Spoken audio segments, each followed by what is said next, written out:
Bom dia, gente, tudo bem? Hoje eu tô aqui para falar a respeito de comparação. Na verdade, eu até pensei, eu falei, o título desse vídeo podia ser Viva e Deixe Viver. É muito difícil a gente viver autenticamente a nossa vida e não fazer com que a nossa vida seja relativa, né? Então, assim, cada um de nós tem um roteiro, ou seja, características da nossa vida, da nossa personalidade, do nosso personagem aqui nesse mundo, que são muito individuais. Então, cada um tem uma história de vida diferente, cada um tem as condições diferentes, cada um tem os dons diferentes, enfim. Mas no fundo, na essência, nós somos todos iguais, né? E o problema é quando a gente começa a se comparar. Então tem dois tipos, né, de comparação. A gente começa a se comparar com as outras pessoas no sentido de falar que a gente é melhor. Então a gente começa a falar assim, ai, nossa, eu acho até bem interessante porque isso é algo que eu ainda faço muito, né? Então do tipo assim, não, eu ainda faço, sei lá, X coisa. Vamos falar, a gente tá falando de dieta, de comer doces. Aí eu falo, não, eu ainda como de vez em quando um brigadeiro ou um quadradinho de chocolate por dia, mas a fulana, nossa, a fulana ela não aguenta, ela come 3 barras de chocolate por dia. Então a gente tem essa necessidade, assim, doente de se comparar e de denegrir a imagem da outra pessoa.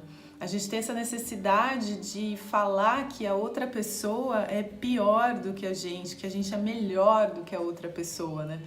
Por quê? Porque eu só consigo identificar o meu valor em termos relativos, eu não consigo, né, olhar para aquilo que se manifesta em mim. Então eu preciso de uma base de comparação. Então eu estou olhando ali para o lado de fora, pensando, né, que tem algo ali do lado de fora que seja pior do que eu. E mais para frente eu vou falar mais um pouquinho disso, mas aí tem a outra forma, né, que é também a gente idolatrar alguém. A gente cria uma imagem idealizada de alguém, a gente acha que esse alguém é o exemplo de vida, e aí a gente coloca aquela pessoa ali como eu posso dizer, como objetivo, como meta. Então aquela pessoa tá lá em cima, meta, lá distante, e eu vou olhando para aquela pessoa, tentando seguir o caminho dessa pessoa para que eu possa atingir, né, a perfeição daquela pessoa. E o problema disso, obviamente, assim, né, eu acredito mesmo verdadeiramente que tem os mestres espirituais, eles estão aí porque eles já trilharam um caminho e eles estão aí para compartilhar esse caminho conosco, né?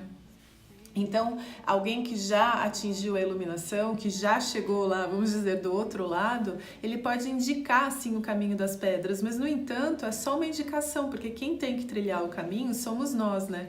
Até vou aproveitar esse momento para deixar claro que eu não me considero um mestre espiritual, né? Eu venho aqui com vocês para compartilhar, assim, o que eu tenho vivenciado no meu caminho, porque às vezes pode ser o que você vivencia no seu, e aí juntos a gente acha uma medida, né, de como trilhar esse caminho. Enfim, mas aí quando você faz isso, o que acontece? Todo o seu comportamento, ação, né, tudo aquilo que você faz é pautado nesse modelo. E aí o problema disso é que você deixa de ser espontâneo. Das duas maneiras, porque veja, se eu tenho necessidade de denigrir a imagem de uma outra pessoa, é porque eu não reconheço o meu verdadeiro valor. Então, por comparação, eu me vejo como uma pessoa melhor do que aquela. Mas no fundo, o que acontece comigo é que eu tenho assim um senso de inferioridade tão grande que para que eu consiga me sentir uma pessoa boa, eu preciso identificar as pessoas más. E eu tô falando isso assim muito especificamente, né, porque a gente se importa muito com a opinião alheia. A gente se importa muito com o que as pessoas pensam sobre nós e muito do nosso comportamento é pautado de acordo com o que a gente acha que vai agradar as outras pessoas. E qual que é o problema disso, né? O problema, primeiro, é assim, né? Quando a gente tenta agradar as outras pessoas, então, por exemplo, vamos supor que alguém te peça para que você faça alguma coisa, mas que no fundo você não tem a menor vontade de fazer. Mas aí você acaba fazendo porque, né, nossa, a pessoa é tão legal comigo, ou, ela fez tal coisa pra mim, agora de certa forma eu preciso retribuir. O que acontece é o que você gera com essa atitude é raiva, na verdade, porque você não quer fazer, aí você fica com raiva da outra pessoa, porque, ai, nossa, ela te obrigou a fazer, mas no fundo você sente raiva de você mesmo. E aí a gente volta à questão da baixa autoestima, de não reconhecer o próprio valor. E por isso a gente acha que precisa fazer coisas para agradar as outras pessoas, né?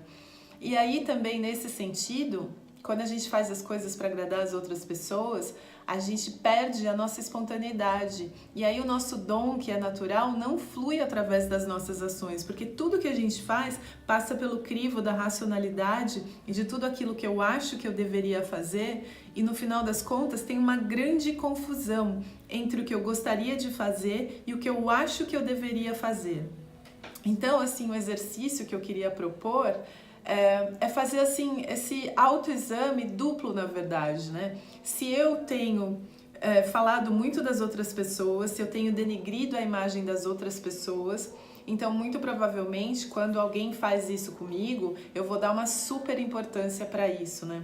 Mas assim, de verdade, a gente sabe quando a gente começa a fazer esse exercício de exame, enfim, de auto-reconhecimento, a gente percebe que quando a gente denigra a imagem do outro, no fundo, a gente só tá atacando a nós mesmos, né?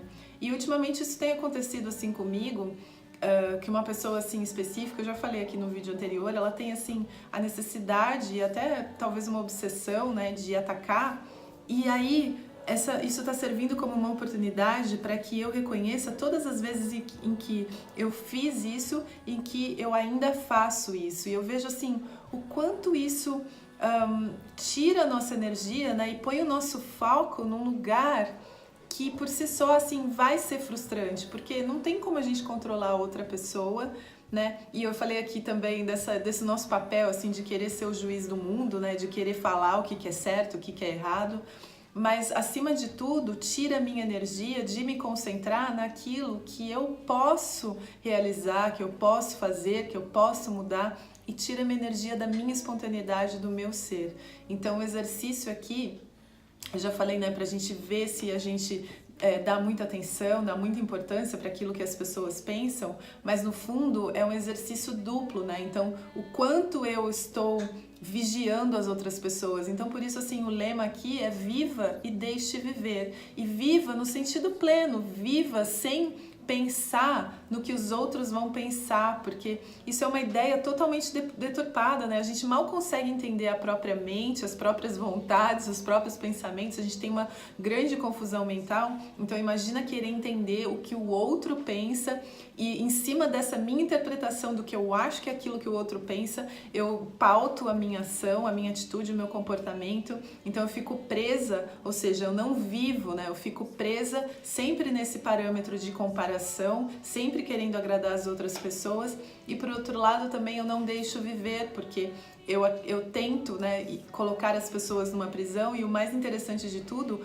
é que eu faço uma gaiola mental para essas pessoas, ou seja, cada uma das pessoas a quem eu critico, eu crio uma jaula para elas, uma gaiolinha, e ponho aqui na minha mente, e no fundo, eu percebi que aí só sou eu que carrego isso nas minhas costas, e a vida começa a ficar muito pesada. E como eu disse antes, quanto mais gaiolas, quanto mais conceitos, sabe quando a gente fala assim, eu prefiro ser aquela metamorfose ambulante do que ter aquela velha opinião formada sobre tudo, porque quanto mais sólidas forem as nossas opiniões, mais peso a gente carrega nas costas, né? E isso, assim, só atrapalha o nosso caminho. Então, a dica aqui, e é o que eu tenho tentado fazer, é me libertar dessas gaiolas mentais para que a minha vida seja livre. Então eu quero viver e deixar viver. É isso, gente. Super obrigada pela atenção de vocês. Até o próximo vídeo. Namastê.